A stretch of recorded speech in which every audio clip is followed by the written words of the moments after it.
think sometimes I'm a good employee, but I don't really like the rules. So when I was teaching, they would say spring break is 2 weeks. And I'm like, well, it'd be way better if I went to Taiwan for 3 weeks and I'll get a really great substitute. And they're like, that's not our idea. Spring break's 2 weeks. I'm like, but it's so much better if it's 3 weeks. And so that didn't work out so good for me. I also I worked on a cruise ship for almost 7 years. And so I'm kind of used to being away. And the one thing I've noticed about having my own business, which is the question, is I spent last year really investigating magazine journalism, and I went to a lot of magazine conferences, and I sold a lot of articles. But you know what? Again, it's a lot of rules. So I kind of like having We Say Go Travel right now, are number 9 out of the top 1,000. And guess who I have to ask if I could publish? No one. So I like that part a lot.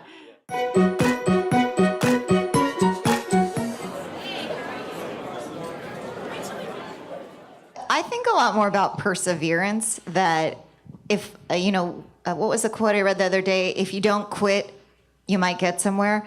And there's a lot of perseverance of having your own business and building something, and it takes a really way longer time than you think it should. 2 days is not enough. And for me, when I was teaching school, like you teach kids something and it takes and it takes and it takes, and they go, oh, I get it. And I feel the same way about my businesses. Watering those little seeds and there's nothing, you kind of dig them up. You're like, why aren't you growing? And then eventually things grow. And I think that it takes a season. And for me, I don't feel patient, but I do feel perseverant. And I can be perseverant, but I also feel like I'm impatient at the same time.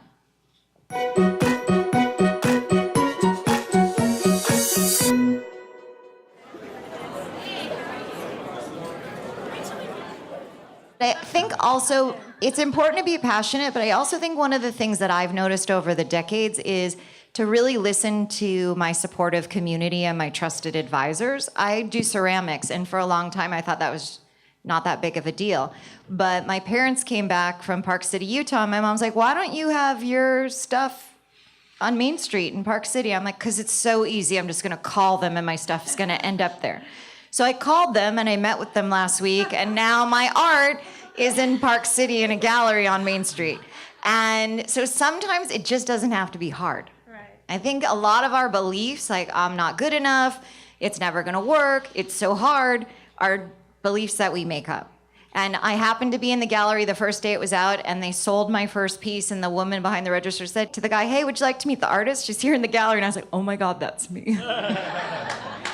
So it can happen. It doesn't have to always be so hard.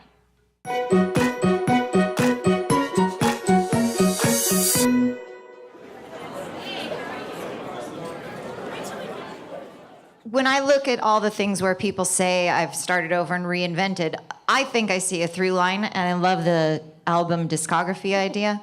But, I taught, and then I was traveling, but when I was traveling, I worked on a cruise ship and I work with kids. And now a lot of the things that I talk about when I'm traveling, like I'm super excited that I went to Ogden. I learned the history about the railroad, and I went to the museum, and everyone else on my trip went to the bar. So I think that's really authentic for me, because for me, I was still really teaching, like, how did the United States economy knit together was because of the railroad. And that's why we have time zones. But I think there is a through line for me, even though other people see it as like she's doing something crazy different again. But I think that the thing you said about authenticity is what rings the most for me. If you're really being true to yourself, then that is what you're supposed to do next.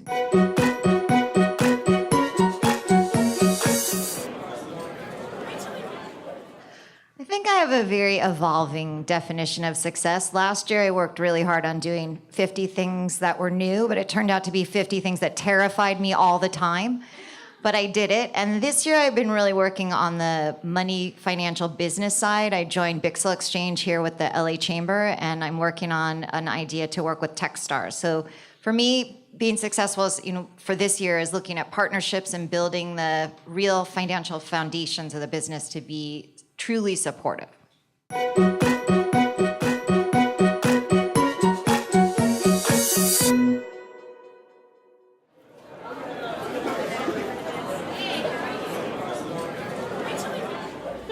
So let's start with Ralph and go from left to right. Everybody introduce yourself real quick. My name is Ralph Garman. Thank you, sir. My dad's in the audience tonight. A long time a local radio personality here in Los Angeles until I got fired. And then also perform here almost weekly at the Improv with my buddy Kevin Smith. We do a show called Hollywood Babylon here, which has been fairly successful for the past 7-8 years. And now starting my own venture, The Ralph Report, which is a daily morning show podcast that I do with patreon.com. And that's me. Hi, I am Mickey Krimmel. I've been doing startups, mostly in tech and entertainment, for about 15 years. My current project is called Superfit Hero, which is a body-positive, size-inclusive fitness lifestyle brand. The purpose of the brand is to make fitness more inclusive and empowering for women. And I do that a couple ways. The first is by making a really awesome product that actually fits the majority of women, including larger-bodied athletes. And I create a lot of content, so I feature diverse models and sponsor non-traditional athletes. We create a lot of videos on the topic of body positivity and confidence. Thanks, Mickey. Hi, I'm Clint Schaff. My day job is I'm a VP at the Los Angeles Times.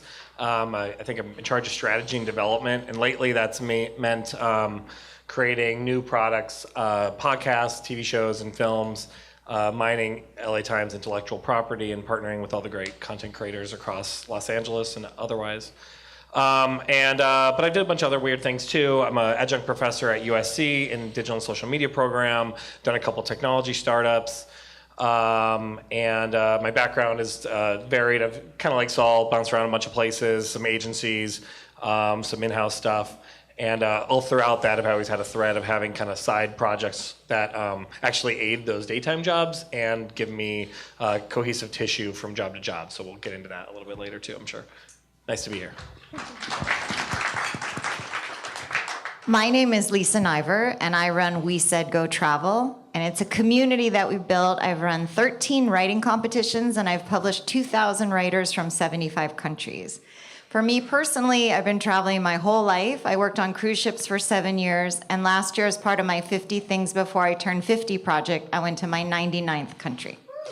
So my latest thing you might have seen, I've done 2 getaway giveaways with KTLA, and I'm just planning my next one, which will be a spring break segment, and you might be able to win a luxury trip to Cabo San Lucas. Do you know if, when I was in high school, if I came home with a 99, my dad, of course, would say, well, what happened to the last 1%? My dad keeps asking me, when am I going to get to 100? Yeah. Okay, let's start it off. So how this works, I'm going to throw questions to you guys. You don't have to answer every one. If you don't want to, you can. It's free form. But let's just start out with a real easy one. Why would you even want to be a business owner right now? Mm-hmm. I have a child that I need to feed. When I was let go from the radio station I was working at in November, it was a surprise. They just didn't renew my contract. So I was left literally with a kid, and I had to pay tuition and feed my child. And I started interviewing with other local radio stations. And terrestrial radio is struggling right now. It's not in great shape. So I realized as I was talking to these people and weighing various opportunities that I could potentially be putting myself right in the same situation I was before if I worked for somebody else again. And it also dawned on me that technology now has changed so much since I started in the radio industry almost 20 years ago, that I had spent all this time and energy and had all this great equity in an audience that I had built for almost 20 years, that I could deliver the product directly to them now, as opposed to having to ask permission from another radio station or TV station or something like that. So it seemed like the best way to start earning right away was just to open my own shop and start my own business and start doing this new project that I've been doing. And so far, so good. I mean, it helps if you have an established audience already to pull from. But even then, I was looking at the numbers on SoundCloud, and the show that I do with Kevin Smith, Hollywood Babylon, it's a podcast that we've had in the past 4 years, according to SoundCloud, like 25 million separate downloads. The radio station K-Rock here in Los Angeles, the morning show in our best hour, we get about 1 million listeners. So I thought if I could pull 10% of that number, I'd be sitting pretty. Well, we have a little over 6,000 subscribers now to the Ralph Report on Patreon, which is great, but still, considering the audience that I have, obviously we'd like to have more. So it's a struggle.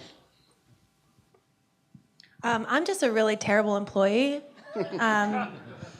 Like every job I've ever had, I start off really, really well. You know, I'm like, I kick ass, I'm really smart, I work really hard, but every single time I come up against the same issue, which is like, there are barriers in the way of me doing my best work. Like, I want to do more work. I want to have better ideas and like be able to, you know, drive the company in a certain direction. And like, that's not usually what they want from employees. So it ends up being the same frustration over and over again, where I feel like I could be doing more. And so that I kind of just moved into doing my own thing from there. But it's also just a lifestyle choice, honestly. Like, with this is my third startup, and I learned a lot from the first two. You know, like entrepreneurs, and particularly in the sort of VC realm, you know, you're expected to work like 24 hours a day, and like, you know, you have this ideal of like, oh, I don't sleep, my business is everything, and like that to me seems like bullshit, frankly. And so I this time around did it the other way around, where I was like, okay, what do I want my day to look like? Like, what do I want my lifestyle to be like? How do I want to spend my day every day? What am I good at? What are my, you know, what are my resources? And I designed a business around that, so that like, you know, I can go to the gym when I want, I can have the schedule that I want, so that the business supports my lifestyle instead of the other way around. Contrary to Mickey, I'm an excellent employee, and that's partly why I also want to have my own endeavors going on too. Like I think I'm the panelist here who holds down like the full-time regular job and does the things on the side, and I do the things on the side because they, one, give me all the security and something I can have equity in, and something that will stick with me when an employer is no longer loyal to me or discards me because they don't need me anymore. So all those reasons. But I also find that it helps my ability to be a good employee also, because there are certain things on my side project or projects that get me exposure to different networks that my full-time employer does not get entree to. So like I'll, you know, a side gig of mine, I'll be able to work with a bunch of cool DJs or whatever, meet a bunch of cool people. The LA Times is not exactly cool in that world. So now we can, you know, Dave and I were talking earlier about this cool idea of bringing a bunch of DJs to a festival.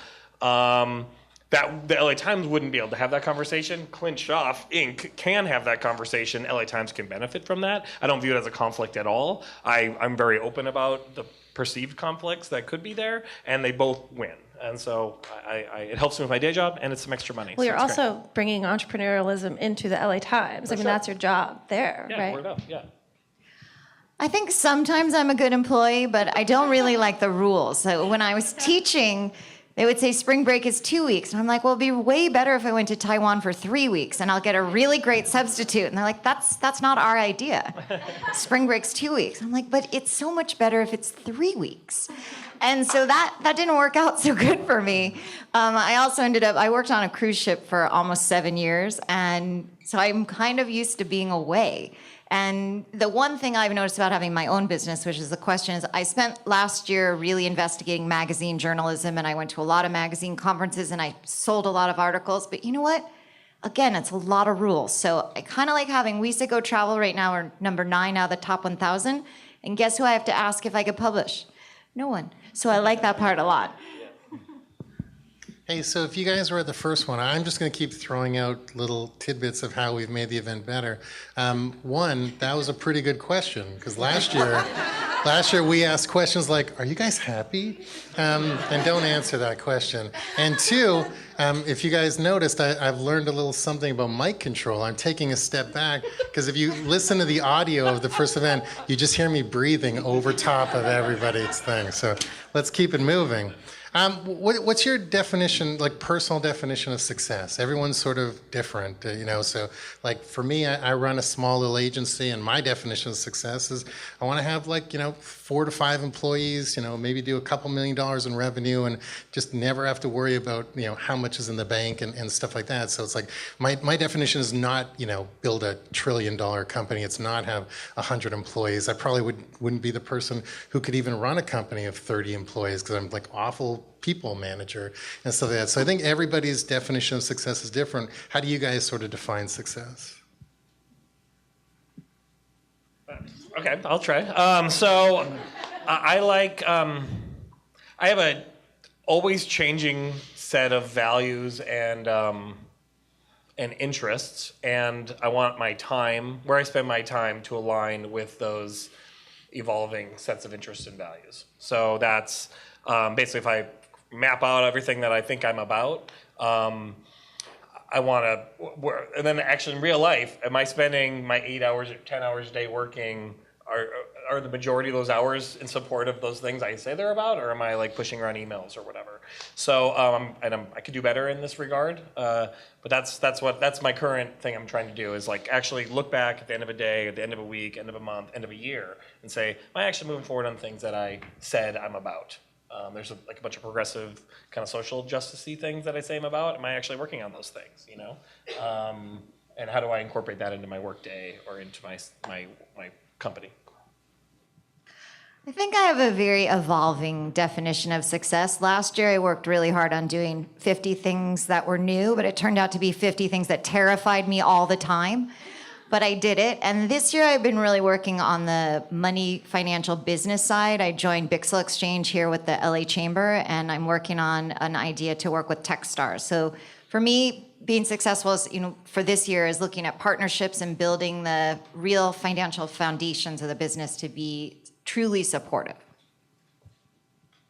Mine is very similar to you, actually, Clint. Like how do I spend my day? How am I spending my time? And am I being true to myself? Like it's very, very similar. But then, like as far as I'm also in the same boat as Saul. Like I feel like it's important to know how big you want to be, and kind of like, what is your 5-year vision or whatever. Like it's important to know, like, do I want to be Lululemon? No. Like, do I have to be successful? No. Like, coming from the VC background, from the tech background, like you're constantly hearing about, you have to raise millions of dollars, and if you're not a $1 billion company, you're not successful, and all these millions of dollar, like huge companies are going under because they're not big enough for investors, right? And I think that there is another way. I think like there is a space for small business and medium-sized business, and there's an easier path there too. So that I have something very similar, like 5-8 employees. $2-3 million, like that would be ace. If you did want to become Lululemon, the quickest way is have a store manager kill 2 of your employees. Totally. You guys can look it up. It's a great read. Let me write that one down. Great advice here. And apparently exclude over half of the population because you don't make clothes that fit them too. Yeah. But it's funnier when you say a manager killed coworkers. So here's something that we talk about all the time. It's certain themes have sort of bubbled up in all of our conversations, and one's always passion. And people talk about, should you follow your passion? And it's sort of ironic. I use Gary Vaynerchuk as my example over and over and over, because if you guys know Gary Vaynerchuk, sort of internet screaming guy who tells people to be like him. And it's funny because Gary's actually doing an event right now at this exact same time. So thank you for coming here and not going to his dopey event. But Gary always says if you find the thing that you're passionate about and make it your work, you're almost guaranteed success. And I disagree, and you guys don't have to agree or disagree with me. Tell me whatever you want. But I think like if what you actually care about isn't commercially viable, or what you care about you're actually not good at, it's almost like a recipe for disaster and stuff like that. So I actually think following your passion is a bad set of advice, but I'd love to hear kind of what you guys think. Well, I've been in the entertainment business for a long time, and obviously, if you're not passionate about it, it can be a brutal industry. just to survive in because of so much rejection and all the issues that you have to deal with. So certainly when it comes to entertainment, I think, yes, you have to be passionate about it. Now, obviously, it helps if you have some talent and if people respond to what you do. But I can't imagine I could have survived as long as I have in the business if I didn't have passion for it. And I certainly would have been able to start my own thing after I left radio if I wasn't passionate about entertaining. You know, we talked about what's your level of success, and it's kind of easy when you're in entertainment because you measure the success by the response of your audience. You have to try to create an entertaining product that is fairly consistent enough that people respond to it and like what you're doing. So it's kind of easy to judge whether you're succeeding or failing because you get immediate feedback from your audience. So I'm going to push back just a tiny, tiny bit and say that, so I agree with you, 100%. But like, so with me, so I've had like a 10-year history with an invoicing, an accounting company. I'm not passionate about accounting. I actually have never been passionate about accounting, but I'm super passionate about people like following, you know, their passions. I'm super passionate about people being able to start their own businesses. So for me, my passion was never about the product. My passion has always been about the benefit of the product or the result of the product. So so I don't know if I'm even agreeing or disagreeing. I think I'm just talking at this point. But I think passion can be broader than some people view passion or something. I don't know. I lost my train of thought, but you guys pick it up. Well, I think it's good. I think it's. I'm pro passion. I think it's like identify the set. It's good if your work connects to your passion, like Ralph said. For me, I'm passionate about lots of things. I'm passionate about journalism and media, yes. I'm passionate about hip hop and social activism and food and sex and 50 other things I'm passionate about. And it's like, of the set of things that I'm passionate about, which two haven't been looked at the same intersection that I might look at them?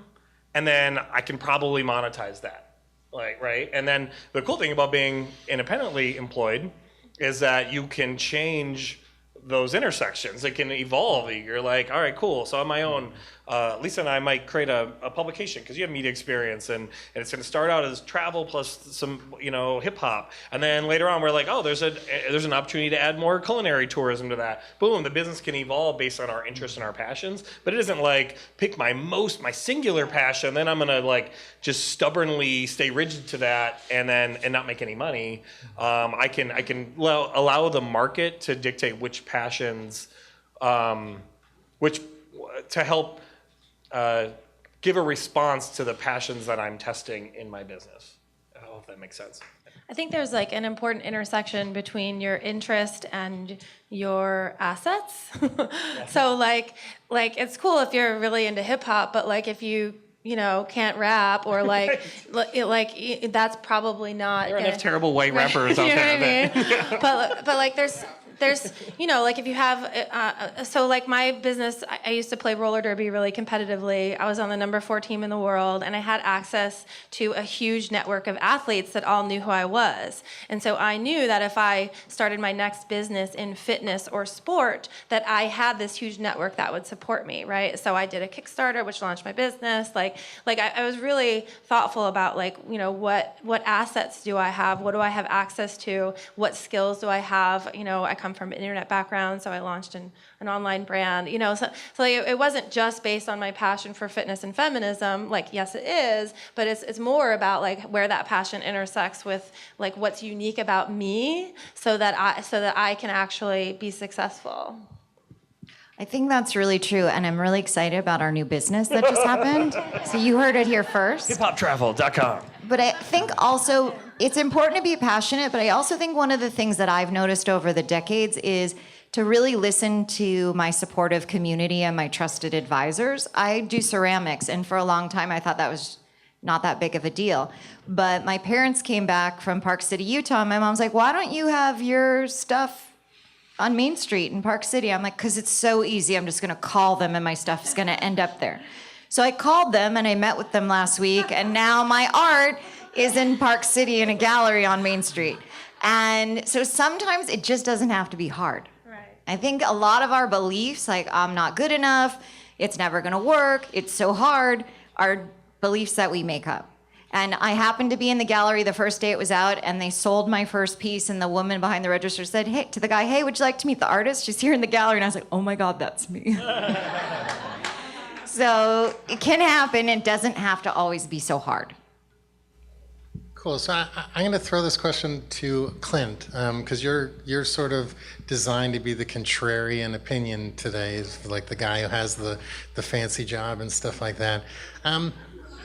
As you climb the corporate ladder, and I thought of this question just for you, because like so I've known Clint for a long time. Like I love everybody on this panel. Ralph I only met this morning, but everyone else I sort of have like a history. But like I'm a fan of all you guys.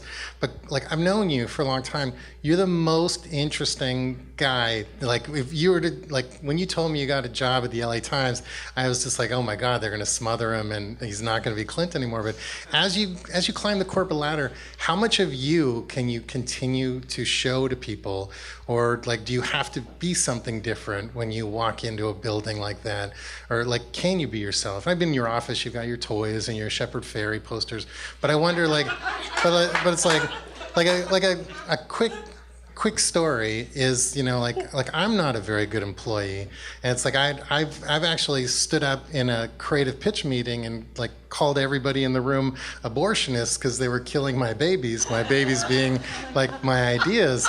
I don't know if that would fly in the LA Times thing. So like how do you sort of deal with that?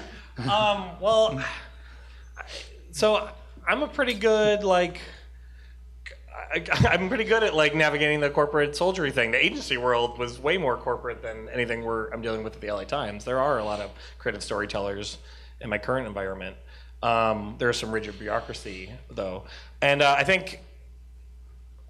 Well, it all starts with how I position myself to even attract the opportunities in the first place. So like I made a choice. I did this Seth Godin Alt MBA program, and part of that program was to rewrite your bios in ways that connect to your values or whatever. And I could continue to work on it, but my bio talks about how I like to officiate weddings and I like hip hop karaoke and all my real passions are like upfront in my professional life.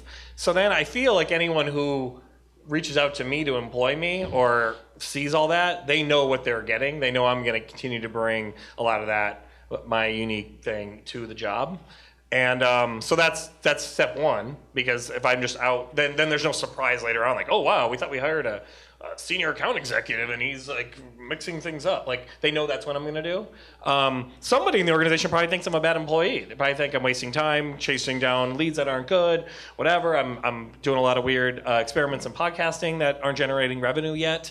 But some of them do, right? So we did this Dirty John podcast last year that did 17 million listens, and it's the second biggest podcast of the year. That was based on an experiment. So great. So as long as I get a few wins in there, I can continue to be fun. And then a lot of this is going to be cheesy and self-serving, but like my whole jam is to act in service to my coworkers and to the brands and readers that we serve. So you get away with a lot when it's not about your own selfish interest or about being combative. Like every conversation, in fact, I try to cut. The only thing I do that kind of pisses The only thing I do at work that kind of pisses people off is I'll come into a meeting and say, "Great, what do we actually want to get out of the meeting? Like, I don't want to waste 2 hours of your time. Like, what do you want?" And then I'm just all focused on trying to accomplish their thing. So by declaring that intention, I'm able to be my most outspoken, unique version of myself because it's in service to them. I don't think, yeah. All right, cool. So all four of you guys have like a social media presence, some bigger than others. How important is actually being like very visible for like what you do, your career, your goals? Because I go back and forth with people all the time. People will say, "Oh, it's the most important thing," but if you're spending 3 hours of your day actually working on your profile, that's 3 hours of your day you're not doing work. And it's like, where should you be? This platform is dying. I should be over here and over there. Let's not go into the minutia of where you should be, but just like how much do you actually think about how much time you spend on social? Well, I guess it depends on what your definition of work is. You know, for me, my relationship with my audience is sort of the product. You know, I'm constantly trying to cultivate that and engage with them because, in essence, if you are in entertainment, those people are your bosses. Those are the people who show up for the live events that I do, or if I'm going to be on television, they tune in, or if I do a podcast, they download it. I mean, they are the consumers of my product. And so the best way for me to ensure as much as you can any success in that area is to engage as much as I can with the audience. And I do a ton of it. I do a ton of, I'm on Twitter a bunch, and I do a lot of emails. I respond to almost all the emails that I get. And it has been, I think, for me and see, here's the thing. Being a creative person, as an actor and a radio and TV guy, I'm not a very good business person. If I was, I would have a real job, you know. But instead, I do this, and it's how I contribute the best, I think, is with engaging with the audience, because that's something that I know. And luckily, I married a very smart woman who's able to do all the rest of the stuff, and my wife kind of helps me out with the business end. But that is my work. That's my job, is to keep in touch and engage with the audience and let them know that I care about what they think about what I do. I go back and forth on this too, because I do have I used to in the past be much more visible online. I just hate it now, so I don't do it as much. But my friend Emily Best, she's the founder of Seed and Spark. It's a crowdfunding platform for filmmakers. Her whole thing is, she says, like, all creative people, all filmmakers need to be internet entrepreneurs. And I think that she's right, and it goes back to the very first answer you had when we got up here, just talking about, I have all these tools now. Why would I not do it myself? And so I think it's important to know how to use the tools. I'm not certain how important it is to have yourself at the center of that activity. I think it depends on what you're selling. You're selling yourself, so obviously you need to be at the center. I'm not selling myself as much, so I'm not at the center as much as I used to be.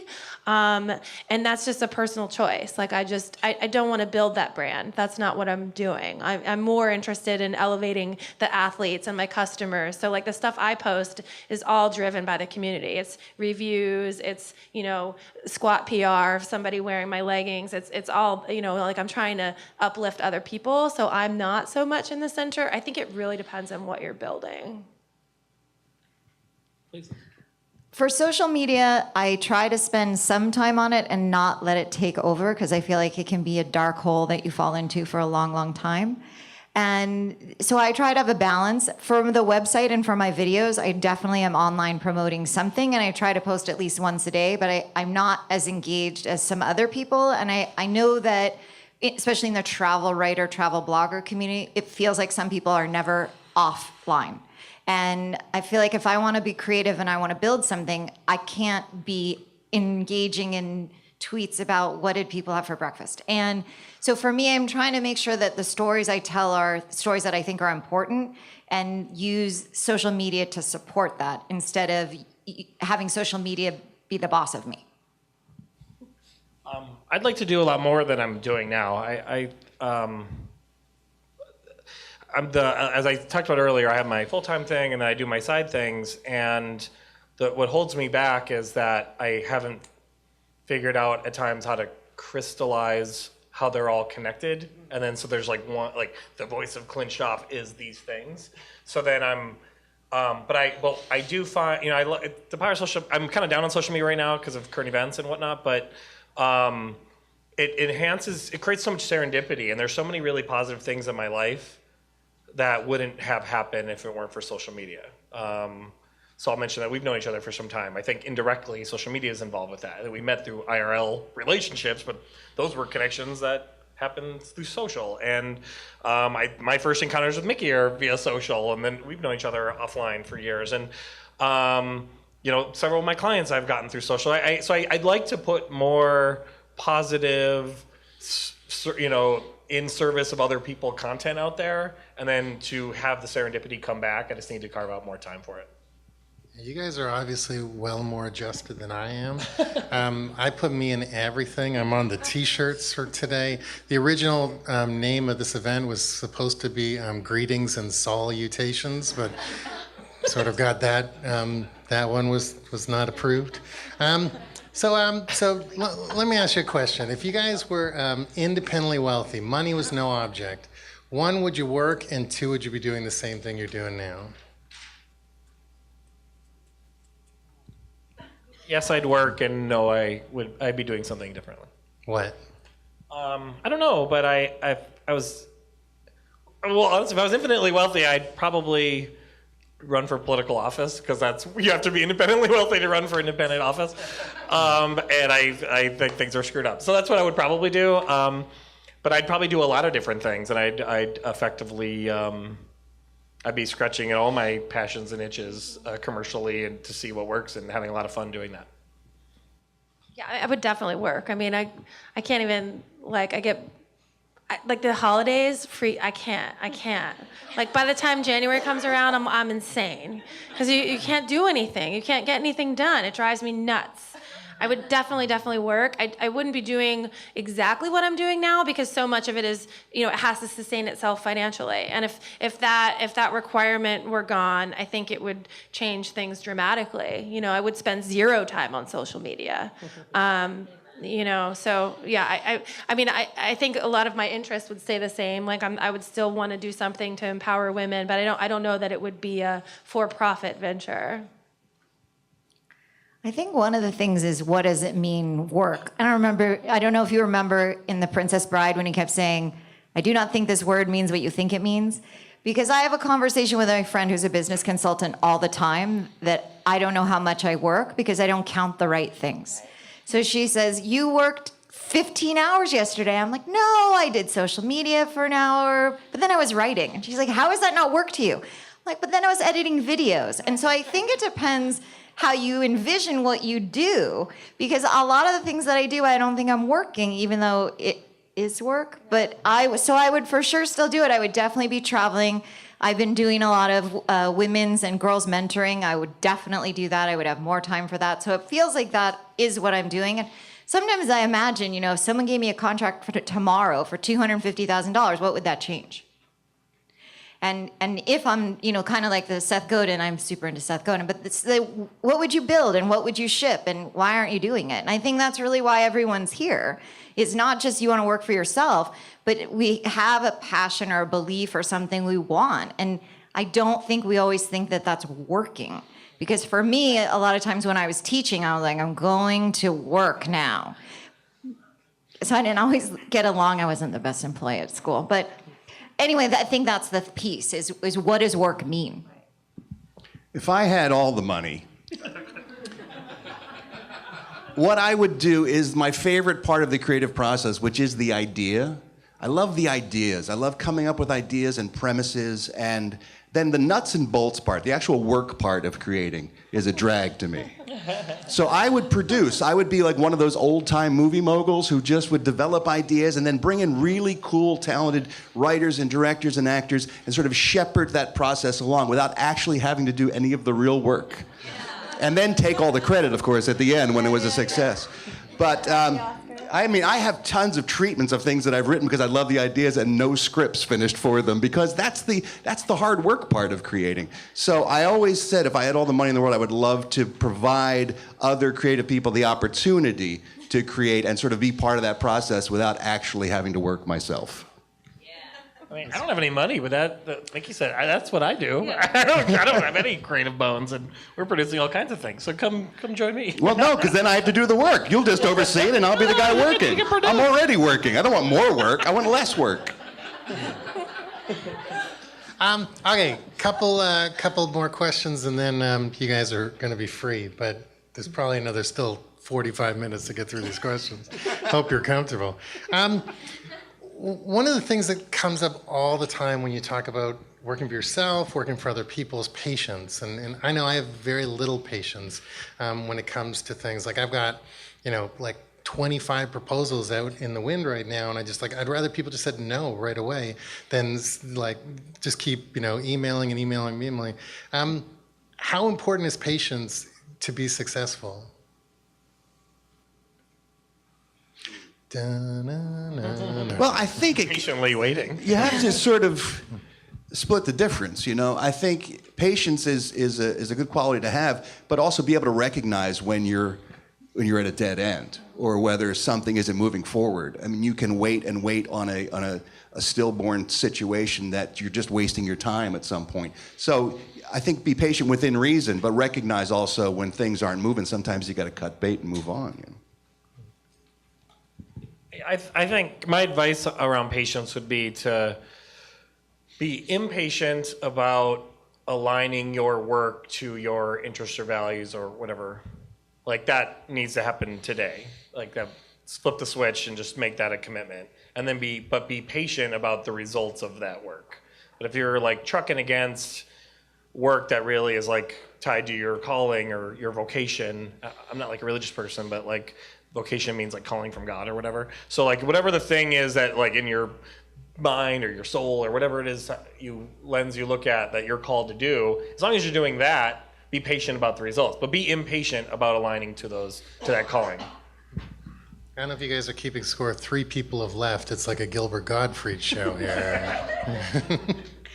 I think a lot more about perseverance, that if, what was the quote I read the other day? If you don't quit, you might get somewhere.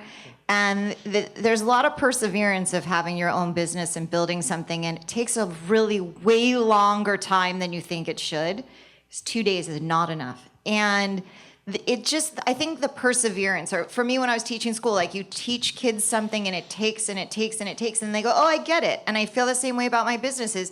You put it in, you're like watering those little seeds, and there's nothing, you kind of dig them up, you're like, why aren't you growing?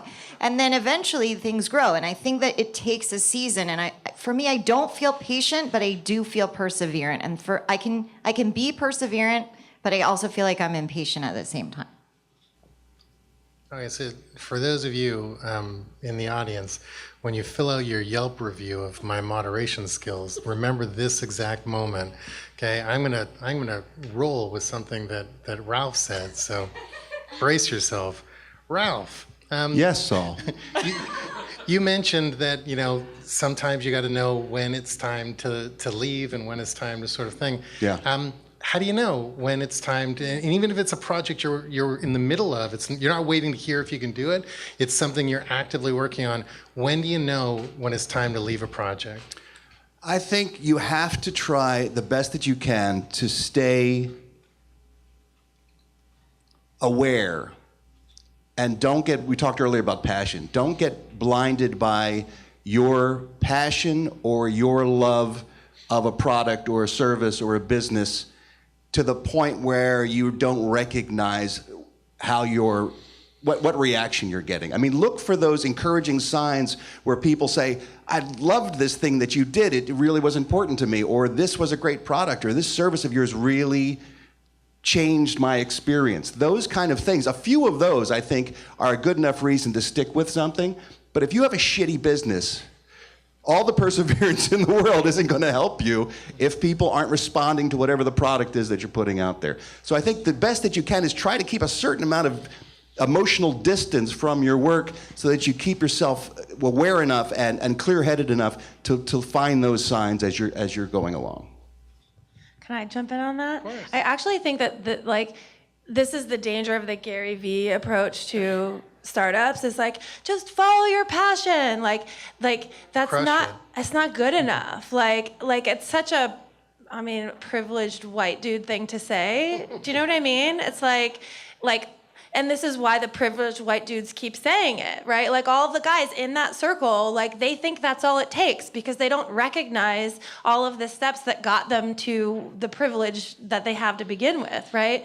Anyway, that's my ranting. But my real point is, this is why it's important to know the ins and outs of your business. Like it's not enough to have a passion or even a great product. You have to know the levers that you need to pull to be successful. Like how many products do I need to sell this month to stay alive? Like you have to know like the specifics, the financials of your business so that you can make those decisions based on actual information instead of your your inevitably waning passion, because it will. You're going to have days where you feel like shit, where you're like, oh, I just don't care about this anymore. But that doesn't mean that it's not a viable business. That might be when it's actually about to turn a corner and become a real business. So like going by your gut is kind of like not good enough. You have to know like what are your actual financial goals, and you know it has to be driven by that. It has to. Okay, so here's. Did you want to jump in, or? Okay, so here's a weird one. So I think of reinvention a lot, like reinventing myself, and how do you stay like relevant? Because it's like, you know, like relevancy is incredibly difficult. Like it's like, you know, I've been, you know, kind of out there in the world for, you know, 15 solid years, and I've gone, you know, I've had enormous highs, enormous lows, or times where everybody knew who I was, and there was times where nobody cared who I was, and relevancy is very difficult. But like my strategy was, whether it was correct or not, is I've been stubbornly, relentlessly stuck to my brand, good or bad, and I haven't ever reinvented myself. Like I you know, for a couple of years I wore cowboy shirts, and for a couple of years I wore crazy pants, but like the stuff that came out of my mouth was always the same. The stuff, like, it was always, you know, irreverent to the point of, you know, really offside. And if you guys think any of this is offside, wait till you see my keynote. It's just sex on top of sex. But I've been stuck to my own brand, and I've never tried to reinvent myself, because good or bad, like it's actually me, and I'm not putting on, you know, like a mask or anything. But I've seen people who have, like, you know, one year they're like the health guy, and the next year and now everyone's a Bitcoin expert and stuff like that. And I've never been that person who's followed whatever, you know, was going to get you a bunch of traffic and stuff like that. So I wonder if you guys even ever think of reinvention and how you've sort of worked it into like how you do and what you do. Yeah, I think that's awesome. So I think that actually ties to the previous question too, about when you should like give it up or persevere, because I'll make a music analogy. There are certain recording artists that have very consistent product over time, where their sound is pretty consistent and they have a really great career. I'll think of a Barry Manilow or something like that. Like, where, good job, made a lot of money, things sound the same. The musicians I'm drawn to are Stevie Wonder and Kanye West and Bob Dylan, who sound wildly different from album to album. But there's still a Kanye West thing, even though College Dropout and Life of Pablo are very different records, and everything in between. I think that reinvention is what makes those artists more interesting than their counterparts. So in my own life, I may be guilty of following a trend or two here and there, but I'd like to, as independently employed professionals, and even if you work at a company, you're still independently employed because they'll fire you eventually. So is that, like, you can have different chapters. What makes all the albums sound like a cohesive discography in your career is if your approach and your set of values are either consistent or evolve in a logical way that somebody can follow, and that it's truly about you. You didn't decide to do something wild that's way different and fake.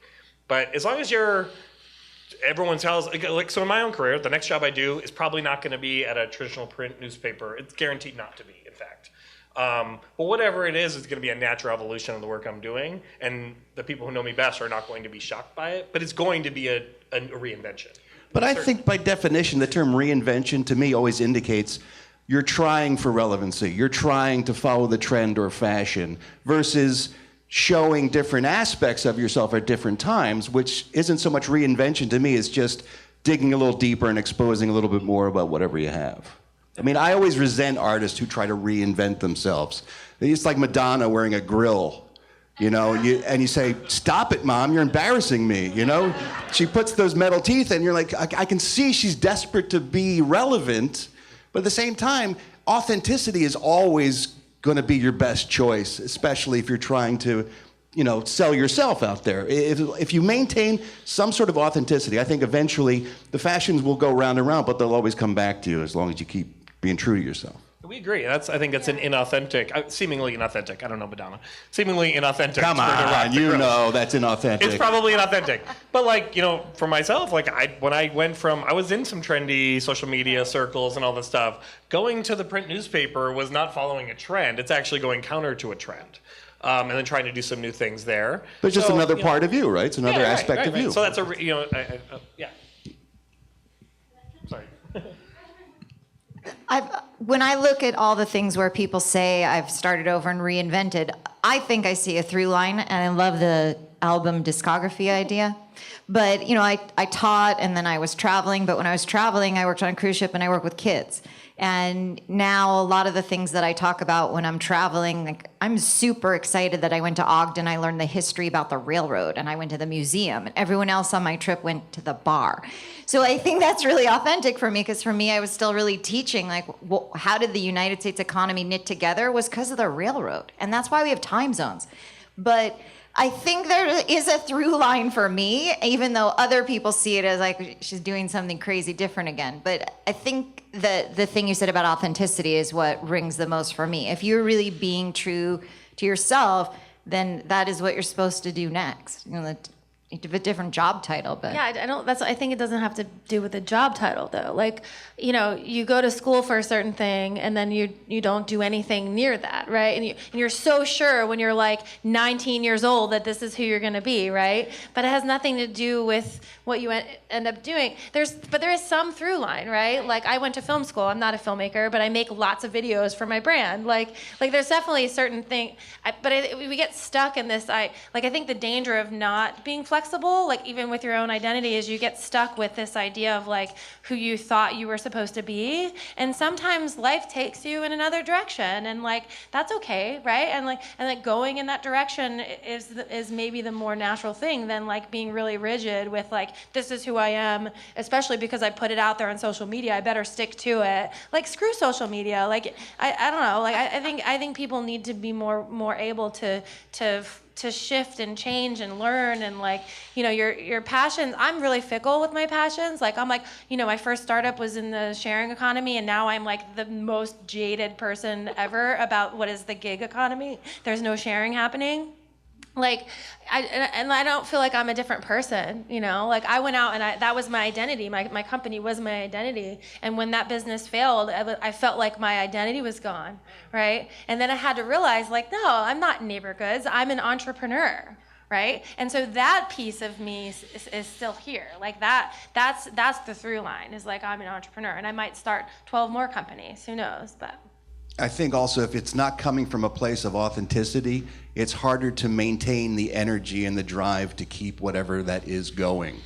And sometimes you'll pay the price. I mean, I sort of, when I was on the radio and the show I do with Kevin Smith, I was largely known as the drunk, cranky guy, which is a huge part of my personality, don't get me wrong, and I wish the bar was open right now. But with this new thing, the Ralph Report that I'm doing, this podcast, I tend to include a lot of my stuff with my family, my wife and my kid, and it's a lot more about me being a father and stuff. And I'm getting a lot of pushback from listeners from other projects that I've had, saying, where is the guy who's always doing the rants and complaining about stuff and everything? And he's still there, but this is a different side of me that I'm able to show because I'm working from home now and I'm incorporating my family and I'm doing different kinds of things with this podcast than I was doing on the radio or with the Smith thing. And some people are not into it, and I get that, and they're going to go by the wayside. But other people are going to maybe say, I like this other aspect of you, I'm on board. Either way, it's me, so I can maintain it. That's what I want to do right now with this thing, and so that's, for me, worthwhile. If I was just reinventing myself, if I was putting on a wholesome image to try to garner more listenership or something, I don't think I could stay with that, because it would be exhausting to be somebody I wasn't. All right. Back to my Yelp review. Notice I put the cards away. Going freestyle. Got 3 questions left. I'm going to tell you what the last question is, so you have some time to think about it, because everybody... it's like Final Jeopardy? Yes, everyone gets stumped. My last question for you guys is going to be, what would you tell your 18-year-old self? Like, what have you learned along the way? So you have a little bit of time to think about it. But I do want to ask, and whether you work for other people, whether you work for yourself, what has been like the cruelest, harsh lesson that you've learned, like something that's just been awful, but, in the moment, but like 6 months, a year, 2 years later, you're like better for have gone through it? That's really easy for me. I have to work with factories, right, to produce my product, and it's like the worst experience ever. And I didn't realize what I didn't know, going in. But really the lesson I learned is that like people can be really shitty, right? Like I have such this naive notion that everybody is like who they say they are, and that like a contract means something, and it's just not true. So that to me honestly is, and I relearned this lesson over and over again. Really, like I've relearned this lesson 1,000 times, and it would probably be my advice to my 18-year-old self. But is this learning that people can be shitty, and like and being prepared for that, actually, like being prepared for that eventuality. And like it kind of sucks to say, but like you can't trust people. Like you always have to have a backup plan. You always have to yeah, I mean, that's what it is, sadly. People suck, is that? Yeah.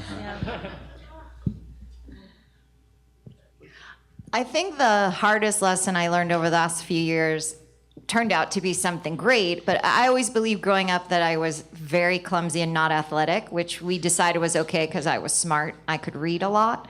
It turns out I had an undiagnosed eye problem. I was clumsy and I couldn't catch a ball for an actual reason.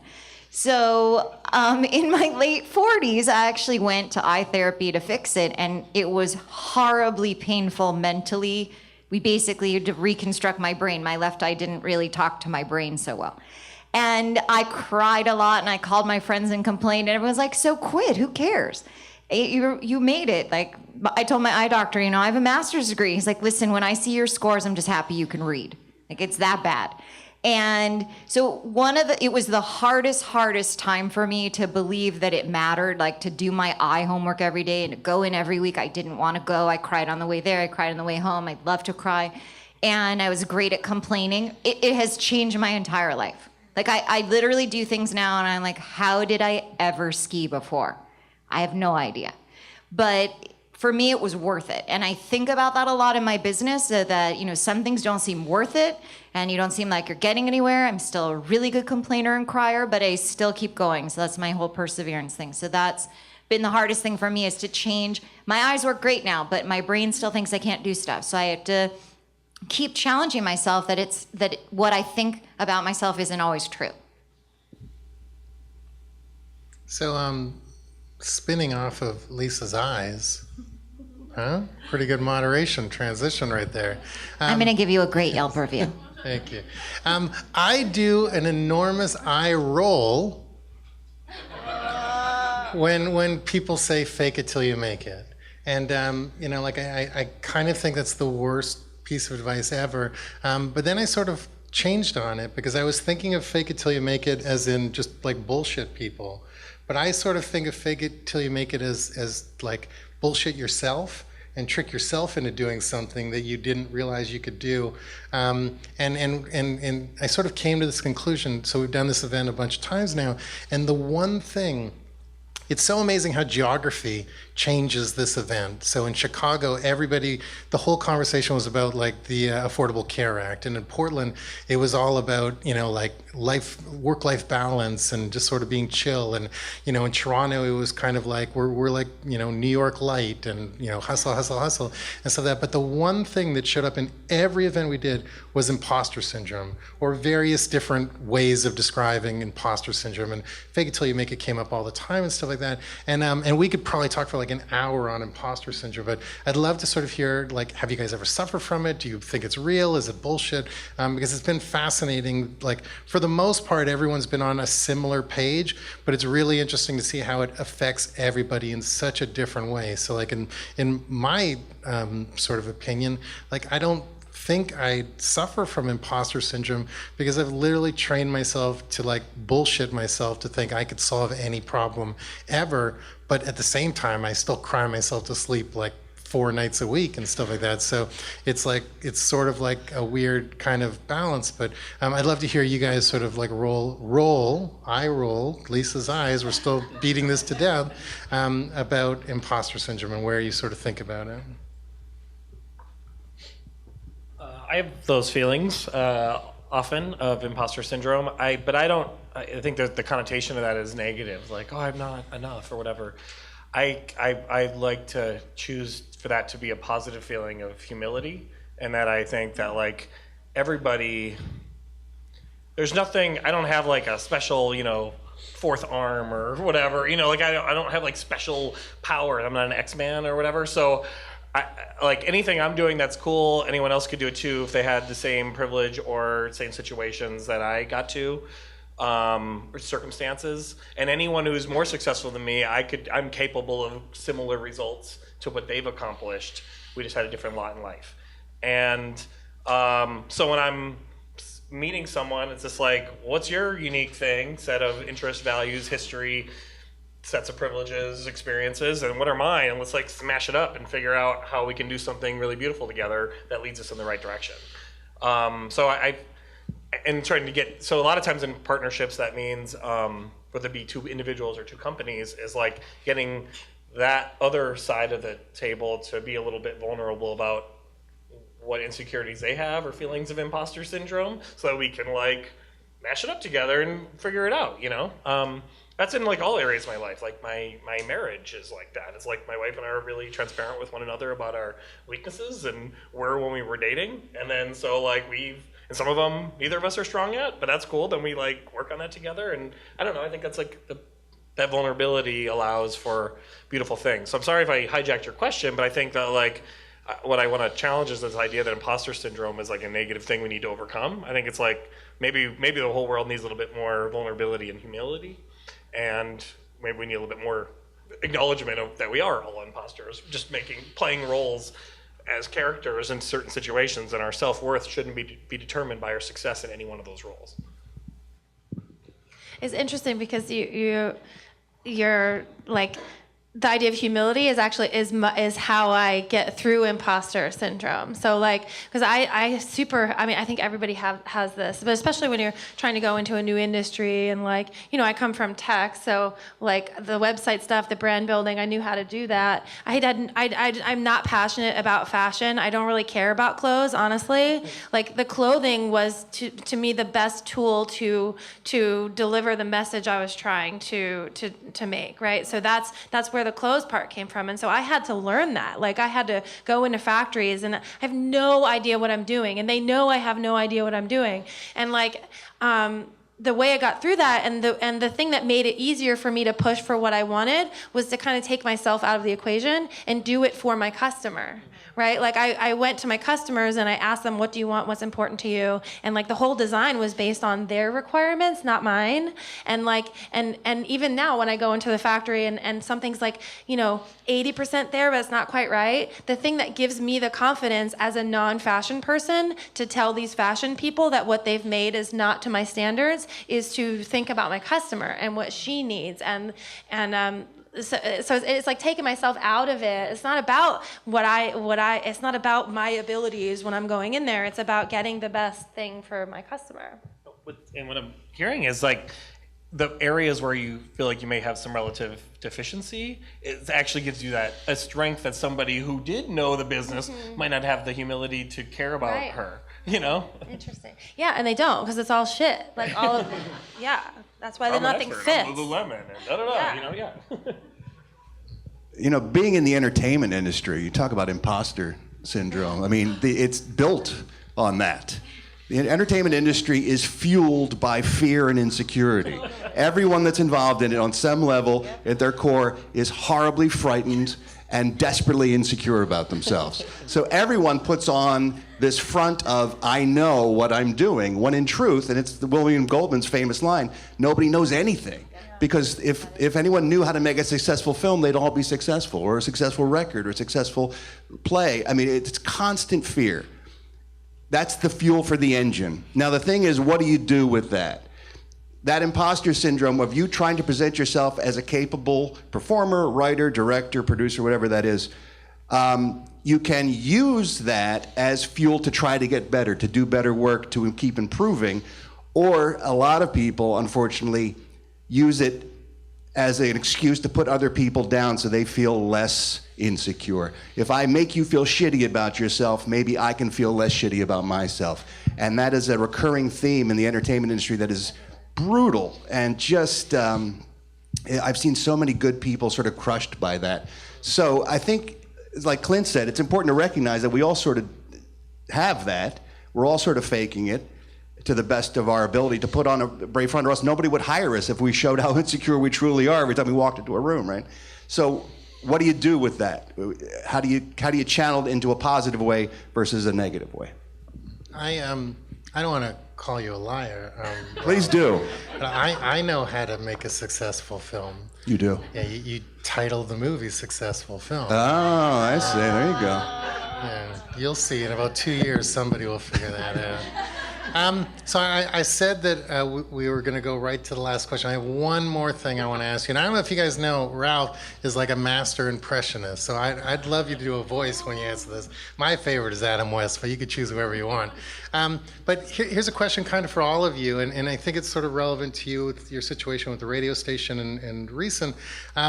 So like I've been fired from every job I've ever had, and like it's I'm lucky. I'm really good at what I do. I'm like maybe the best in the world at a really narrow skill set. Like I'm not like the guy you call for everything. I'm the guy you call when you just need this. And I know women, come on, stop it. But so I've been fired from every job I've ever had, but I also do amazing work, so I usually get hired right away from somewhere else. Or like 3 people I've worked for have actually brought me back like a year later because they couldn't figure out how I did what I did when I was there and stuff like that. But every time I have been in between gigs, no one's ever helped me because people say, oh, it's Saul, you'll be okay. And I've been fascinated by this concept of you'll be okay, because usually, like, I'm not going to be okay. Like, panic's like is reaping through my veins, and I have to figure out what to do next. So, like, I'd love to hear kind of like, you know, were people helpful, or were people like, oh, it's Ralph. Ralph will be fine. And all of you guys, if you have sort of a quick opinion on the whole concept of you'll be okay. You're Clint, you're Lisa, you're Mickey. Yeah, it was an enormous compliment, and people were very kind in saying this could be the best thing that ever happened to you. You know, you're going to be fine. You're going to go on to the next great thing. And I was thinking, probably not. That's probably not going to happen. And I have a house payment, and I've got a child, and I need to make a living. And so people were incredibly complimentary, but not very helpful, to answer your question, no. And not out of any sort of malice. They just assumed that some other radio station would snap me up, or something would happen in my career that would just, I'd go on to the next thing. And I don't know whether it would have or not, but I didn't have really the time or patience to kind of wait to see. So that's why I started my own thing, you know, just a few months later. But, and it is a compliment that people think that you will land on your feet. But at the same time, those were the same people who were saying when I was on the radio, the morning radio show I did for almost 20 years, you're the best part of that show. You're irreplaceable. They'll never be able to get rid of you. They got rid of me. So that's obviously not the case. No one's irreplaceable. And that's I think, you know, we talked about earlier, what, you know, the lessons that you learned in your career. And I think, although that's a very common saying that no one is irreplaceable, you have to get fired, I think, to really appreciate that. Because if you think you have value, when someone comes to you and says, you're not that valuable, it's a wake-up call. And again, you can use that, I think, to try to get better and try to get a new skill set and make yourself more valuable, or you can beat yourself up about it. So I went through a serious depression. I was employed for almost 20 years at that same radio station. And when they let me go, I hit a wall, because especially in the entertainment business, to have a gig for that long, you kind of feel, okay, this is it. I'm set for life, and nobody is set for life. And that's why, another reason I started doing my own thing was like, I'm never going to let someone make me feel like that again. If I fail, it'll be on my own terms, but no one's going to call me into an office and say, you're not worth what we're paying you anymore, you know. Did you guys notice that is the best Ralph Garman impression? I forgot, you needed a voice. It's very important that you employ yourself in all these things. Because, when I was the governor, it was an incredible experience. Is that better, Saul? Is that right? Thank you. I'm available for children's parties. Drunk. I think that the times that I've been fired and my companies have gone bankrupt, the next thing has always been really great. I have managed to land on my feet, and I do hear that all the time, like, you'll figure it out. But I do think those have been times I have been really depressed, and people think she's fine. And I think it's some combination of maybe not communicating it well and a big combination of people just assuming that I already know what I'm going to do next. But I do think it's a really, really hard, transitions are hard for everybody. So I do think it's a great opportunity a lot of times, but if I could go back and make that company not go bankrupt and still be sailing, I might have picked. I think the thing is, a lot of times when I was forced to move on, I never would have left, except that I got fired or they went bankrupt. And the next thing has been better for me, but I would never have picked to leave. So in a way, I look back and think some of those things turned out great. I have a related story and piece of advice. So my job before this job, I was general manager of a small agency, digital and advertising agency, and we were doing pretty dang well. It was part of a Canadian holding company. I was the head US person. It was great. A Chinese holding company acquired the Canadian holding company. They shut down my shop. I was without a job. And to you're back to your question, like, nobody really, people raised their hand to help, but like no one knew how to help. Everyone thought, oh, Clint was GM of an agency. He's gonna be GM of another agency right away. Well, I'm thankful almost that no one did come through with an immediate solution, because then I would have done a similar job at a similar place, and I would have been left wondering, why am I just repeating this cycle? What else was out there that I didn't try for? So I think the analogy here is like everyone's probably been in a relationship that was long term and then went south, and then like your advice your friends give you is like, don't jump into another relationship. I think like that's kind of true professionally. Like, so I got broken up with professionally, and then I'm glad that I dated professionally for 6 months, doing different things and trying out a few things of my own. And then one of those dates became a second date and a third date, and then became this thing I'm doing right now. But if I had slept with the LA Times right away and they had put a ring on it right away, then I would have been, a few years later would have said, well, who else is out there, that agency looks pretty over there, and I would have like... You slut. Yeah, exactly. So I Tinder swiped professionally for half a year and found some degree of happiness, I think that's what... So I'm glad that no one came through with like, oh, this happened, now let's replace it with this other thing. I needed that time by myself. Okay, awesome. So last question, guys, and I gave you time to think about it. What advice would you give your younger self? Because I think, this question has been the most interesting to me, because people have taken it career-wise, people have taken it, relationship-wise. Like, there's kind of like no boundaries. But if like in front of you is your 19-year-old self, what would you say to him or her? I think I'd probably tell myself to be kinder to myself, in terms of my expectations and the pressure I put on myself, especially early on in my career. Because I kind of fell into radio and broadcasting. It was not my intention. I was an actor when I started off, and I was a kid who worshipped, the legends like, Pacino and De Niro and Walken, and I came up in that era when those guys were sort of the kings of movies. And I thought that if I wasn't them, if I wasn't as good as they were, that I would somehow be a failure. I thought I had to achieve that level of expertise or talent in order to be worthwhile, and that's simply not true. If I'd known, Two Broke Girls was going to be on television, I would have felt better knowing that not everything has to be good to be successful, and you can make a living in this business, a very comfortable living, just doing the best you can, And so I would have told myself not to be so hard on myself, not to sweat it so much, I think. Sorry for anyone who's a fan of Two Broke Girls, by the way. My favorite show. I had this conversation actually with my niece. My oldest niece I think she's 21 now, but a year ago or so, she asked me this very similar question. And she's super smart, really hardworking, has a great heart, she's beautiful, she has the whole world in front of her, and was experiencing some stress about what do you do with your college debt and whatever. And she said, "You've done a bunch of cool things, and how should I live?" And I thought so. Here's what I told her. I told her that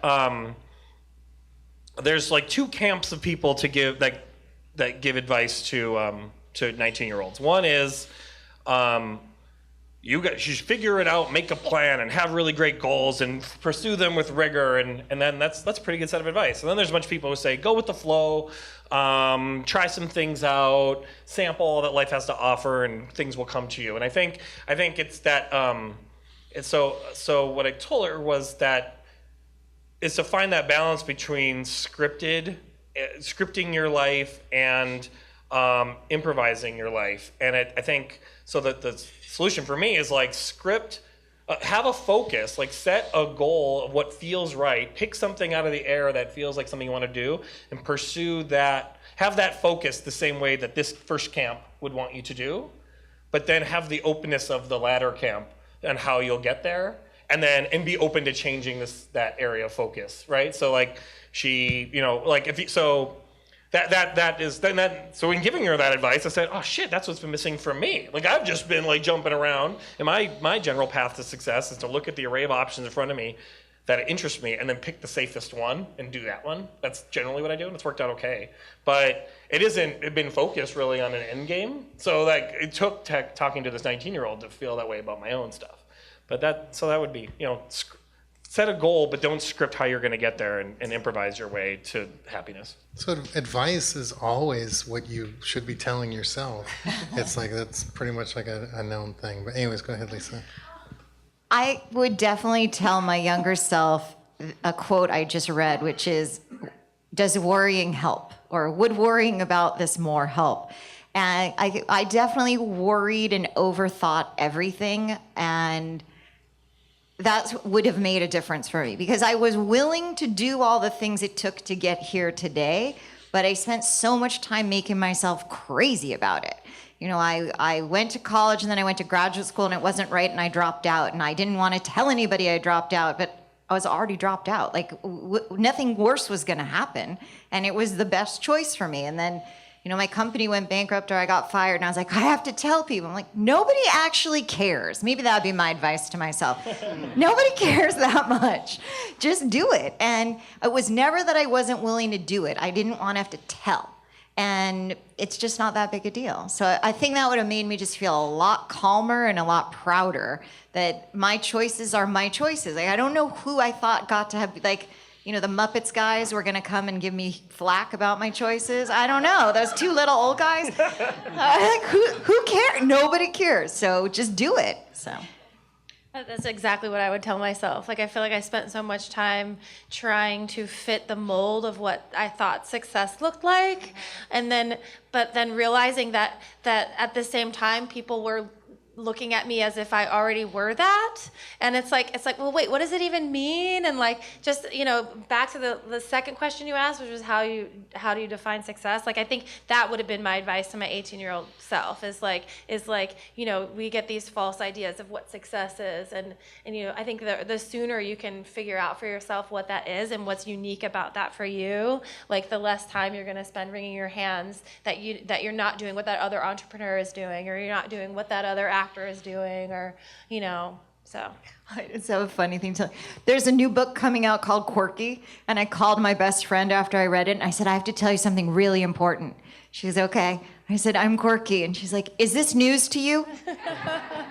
She's like, we know. Yeah. So I think that's the. If I could share a second piece of advice, because what's interesting is I'm doing it. You can put it on the negative review. Clint, you have all the answers. We get it. Oh my God. Jeez. It's true. It kind of does. Can you just isolate Clint with a spot, please? Saul said I'm the best panelist earlier. So my friend Mike Bonifer says this about the entertainment industry, and that good stories, no one likes the story where the hero is awesome all throughout. Like, generally people don't like Superman as much as Batman, because Batman has all these vulnerabilities and Superman's perfect. The only thing interesting about Superman is kryptonite. So And it's like, so what's interesting about everyone on the stage, it's like Ralph telling the story of the radio job they thought was going to last forever ending is interesting. Mickey being vulnerable about the sharing company, not working out and is interesting. You dropping out of graduate school and the insecurities around that is interesting. And it allows all the other things to be something you connect to. So without the failures or whatever, no one actually really cares about anything that you say. So it's you actually have to mine, you should be mining all that stuff that happened in your life to exploit and leverage it to make your current thing work well. Well, that was worth it. I'm just kidding. That was great. Hey, we're so over time, but you guys were so amazing. I didn't want to cut you short. Thank you so much. Everybody give them a huge hand.